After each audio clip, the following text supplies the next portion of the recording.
राधे राधे दोस्तों, आज वैशाख अमावस्या की संपूर्ण कथा कहेंगे। आप लोग भी इसे अवश्य सुने। बस मेरी तबीयत की वजह से थोड़ी सा गला खराब है, उसके लिए थोड़ी सा क्षमा करें। दवाई ले रही हूँ, 2-3 दिन में ठीक हो जाएगा। प्लीज़ कथा को पूरा सुने और चैनल को सब्सक्राइब अवश्य करें। वैशाख अमावस्या की संपूर्ण कथा स्कंद पुराण में नारद जी ने वैशाख मास महात्म्य में इसका विस्तार से राजा अम्बरीश के समक्ष वर्णन किया। उन्होंने एक कथा सुनाई। इसके अनुसार एक पुरानी कथा के अनुसार धर्मवर्ण नामक एक अत्यंत धर्मपरायण ब्राह्मण थे। वे अपने नाम के अनुरूप ही सदैव धार्मिक कार्यों में लीन रहते थे। भगवान विष्णु का नाम जपना, व्रत करना, उपवास करना, ऋषि मुनियों की सेवा करना और उनसे ज्ञान प्राप्त करना, यही उनके जीवन का मुख्य उद्देश्य था। एक दिन किसी पुण्य आत्मा ने उन्हें बताया कि कलयुग में भगवान विष्णु के नाम स्मरण के समान कोई भी बड़ा पुण्य नहीं है। कलयुग में भगवान का नाम जप करना ही तप और यज्ञ के बराबर इसका पुण्य फल मिलता है और इसका सारा पुण्य फल मिल जाता है। यहाँ तक कि अन्य युगों में जो फल यज्ञ हवन जैसे कर्मों से प्राप्त होता था, यह कलयुग में केवल हरि नाम जप से ही मिल जाता है। यह सुनकर धर्मवर्ण के मन में यह बात गहराई से बैठ गई।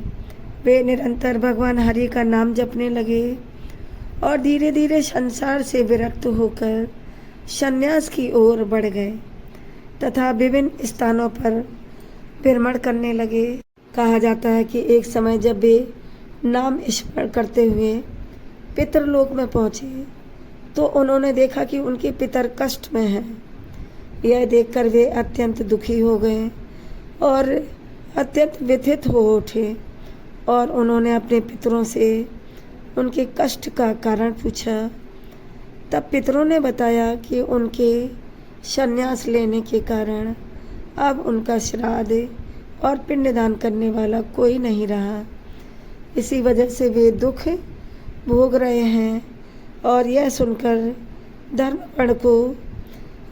धर्मवर्ण को गहरा पश्चाताप हुआ। पितरों ने उनसे कहा कि इस कष्ट से तभी मुक्ति संभव है जब वे पुनः गृहस्थ जीवन अपनाएं, संतान उत्पन्न करें और विधि विधान से पिंडदान तथा श्राद्ध कर्म करें। विशेषकर वैशाख अमावस्या के दिन पिंडदान तथा श्राद्ध कर्म करें। अपने पितरों की यह बात सुनकर धर्मवर्ण ने उन्हें वचन दिया कि वे उनका उद्धार करेंगे। इसके बाद उन्होंने संन्यास त्याग कर पुनः गृहस्थ जीवन स्वीकार किया और सभी पारिवारिक तथा सामाजिक कर्तव्यों का पालन करते हुए विधि पूर्वक पितरों का श्राद्ध किया एवं पिंडदान किया। ऐसा करने से उनके पितरों को शांति मिली और मुक्ति प्राप्त हुई। इसी कारण वैशाख मास की अमावस्या तिथि को पितृ पूजन किया जाता है और पितरों को पिंडदान दिया जाता है। इस चीज़ का विशेष महत्व माना जाता है। इस दिन पितरों को पिंडदान अवश्य करें, जल दान करें, जल चढ़ाएं और ब्राह्मणों को, गरीबों को जल दान करें, छाता दान करें, अन्न दान करें, जिससे अपने पितरों की आत्मा को शांति मिले। यह हम लोगों का कर्तव्य है। इस चीज़ का हम लोग विशेष ध्यान रखें। इसीलिए पिंडदान और श्राद्ध कर्म वैशाख मास अमावस्या के दिन पितरों की आत्मा की तृप्ति के लिए आप लोग भी अवश्य करें। राधे राधे दोस्तों, कथा का समापन हुआ।